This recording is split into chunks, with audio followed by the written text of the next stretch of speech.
Hello friends, welcome to Revathi சமையலறை recipes. இன்றைக்கி நம்ம இந்த வீடியோவில் என்ன பார்க்க போகிறோன்னா, சிக்கனை வச்சு ஒரு டிஃப்ரெண்ட்டான ஒரு டிஷ்ஷு தான் நம்ம பார்க்க போகிறோம். எப்பவுமே நம்ம ஒரே மாதிரியே செஞ்சு சாப்பிட்டு போர் அடிச்சிருக்கோம். இந்த மாதிரி வித்தியாசமாக செஞ்சு சாப்பிட்டு பாருங்கள், கண்டிப்பாக உங்களுக்கு ரொம்ப பிடிக்கும். வாங்க இது எப்படி செய்கிறதுன்னு பார்க்கலாம். இது செய்கிறதுக்காக நம்ம பார்த்திங்கன்னா ஒரு 1/2 கிலோ சிக்கன் எடுத்துருக்கோம். அதில் ஒரு டீஸ்பூன் அளவு இஞ்சி பூண்டு பேஸ்ட்டு, உப்பு தேவையான அளவு, மிளகாய்த்தூள் 1 டீஸ்பூன். இப்போ இது எல்லாமே சேர்த்து நம்ம நல்லா பிசைஞ்சிக்க போகிறோம். பிசைஞ்சிட்டு இது பார்த்திங்கன்னா நல்லா ஒரு 1/2 மணி நேரம் நல்லா ஊறணும். அப்போ தான் அந்த காரம் உப்பு இது எல்லாமே இந்த சிக்கனில் இறங்கும். அடுத்து இதுக்கு தேவையான மசாலா ரெடி பண்ணிக்கலாம். அதுக்கு தயிர் 1/4 கப், மஞ்சள் தூள் 1/4 டீஸ்பூன், கொத்தமல்லி தூள் 2 டீஸ்பூன். அடுத்து காரத்துக்கு தகுந்த மாதிரி இப்போ வரமிளகாத்தூள் 1 டீஸ்பூன், சீரகத்தூள் 1/4 டீஸ்பூன். இதை எல்லாமே சேர்த்து நல்லா மிக்ஸ் பண்ணிக்க போகிறோம். இதுதான் இதுக்கு தேவையான மசாலா. அடுத்து இது எப்படி செய்கிறதுன்னு பார்க்கலாம்.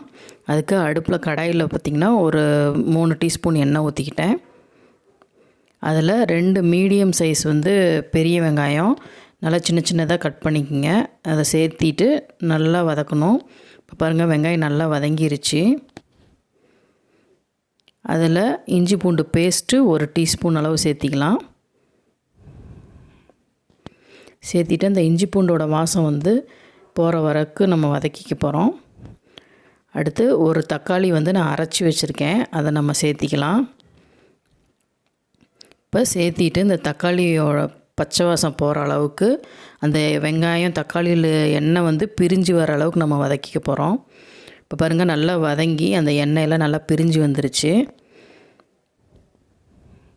அடுத்து நம்ம ரெடி பண்ணி வச்சுருந்தோம் இல்லையா அந்த தயிர் மிக்ஸு, அதை நம்ம சேர்த்திக்க போகிறோம். இப்போ இந்த தயிர் மிக்ஸை சேர்த்தி ஒரு 2 நிமிஷம் நல்லா நம்ம அந்த எண்ணெயில் வதக்கிக்க போகிறோம். பாருங்கள், நல்லா வதங்கிருச்சு அந்த எண்ணெயில். அடுத்து நம்ம ஊற வச்சுருந்தோம் இல்லையா சிக்கன், அதை நம்ம அதில் சேர்த்திக்கலாம்.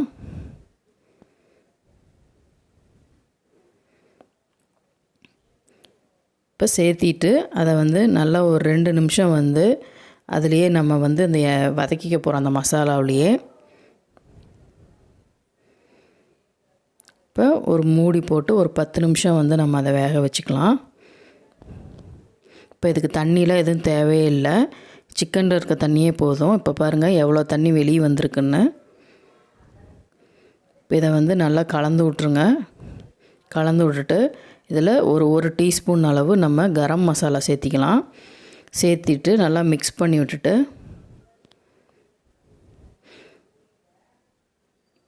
மறுபடியும் இதை நம்ம ஒரு 2 நிமிஷம் மூடி போட்டு நம்ம வேக வச்சுக்கலாம். இப்போ 2 நிமிஷம் ஆயிடுச்சு. இப்போ இதை நல்லா மிக்ஸ் பண்ணிக்கோங்க. இப்போ பார்த்திங்கன்னா ஒரு 50% அளவு சிக்கன் வெந்திருக்கும்.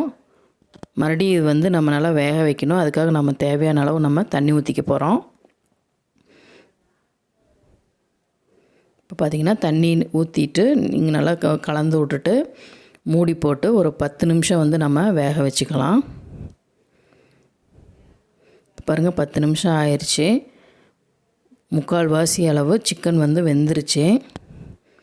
இப்போ இந்த ஸ்டேஜில் நான் ஒரு ஆனியன் பெருசாக கட் பண்ணி நான் வச்சுருக்கேன், அதை சேர்த்திக்கிறேன்.